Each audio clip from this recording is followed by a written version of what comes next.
दोस्तों, सबसे पहले चैनल को सब्सक्राइब कीजिए और घंटी का निशान को भी क्लिक कर लें। ग्राम दशरंगपुर पारक खंडसरा की शानदार प्रस्तुति गौतराम चंद्राकर की मधुर आवाज में, गायिका उपित नेताम की मधुर आवाज में। आइए सुनते हैं।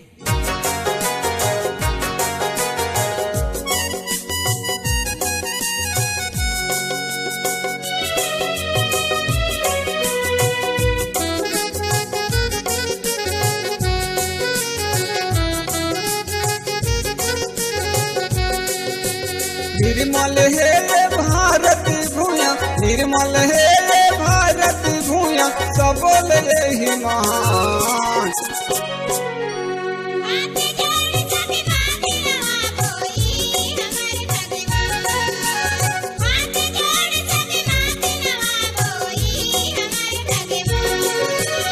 निर्मल है भारत भूया, निर्मल है भारत भूया, सबल यही महान।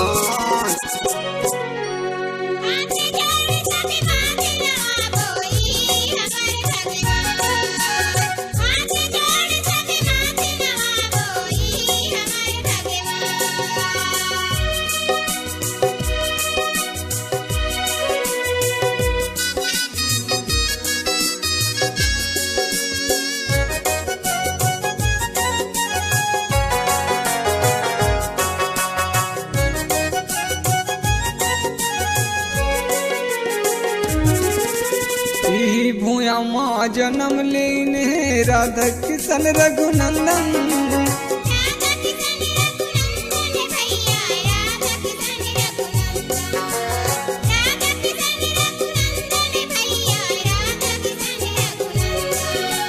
यही भूया के पूजा करके लगा लो माथे में चंदन।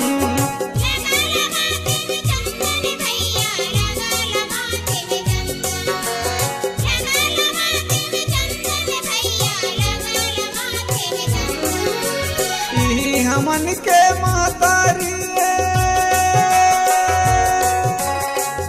हमन के मातारी तुझ के करौ सुतान।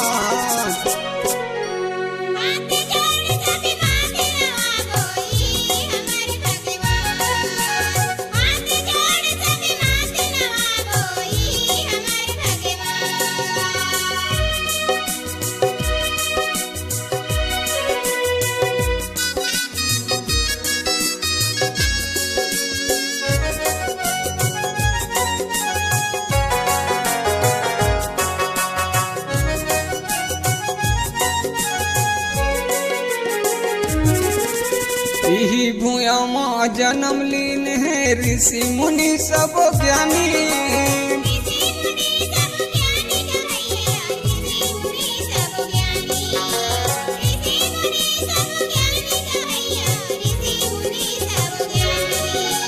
यही भूया माँ हमू जन्म लेनी है सब प्राणी।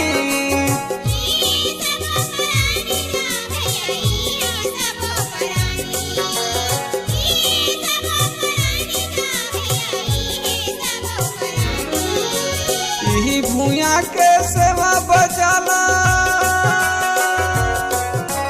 यही भूया के सेवा बचाला, बन के नवा किसान।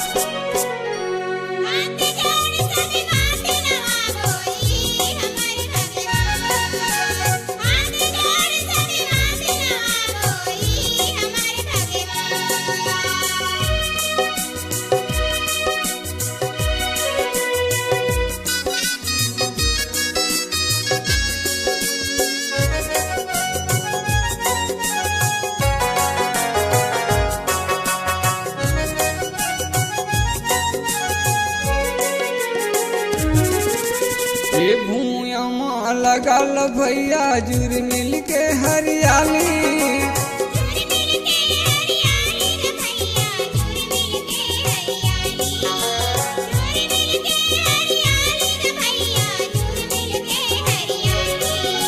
एक दिन सब लजाना है भैया, आज नहीं तो काली।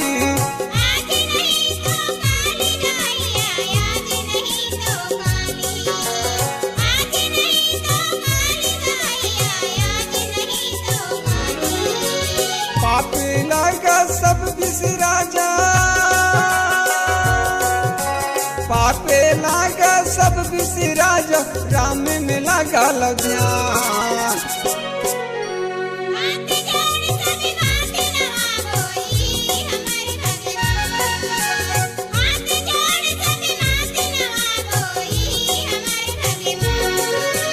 निर्मल है भारत भूया, निर्मल है भारत भूया, सबोल यही महान।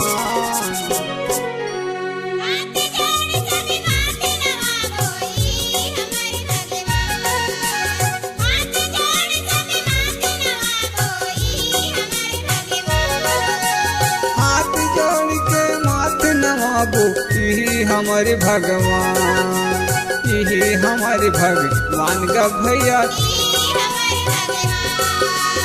यही हमारे भगवान का भैया।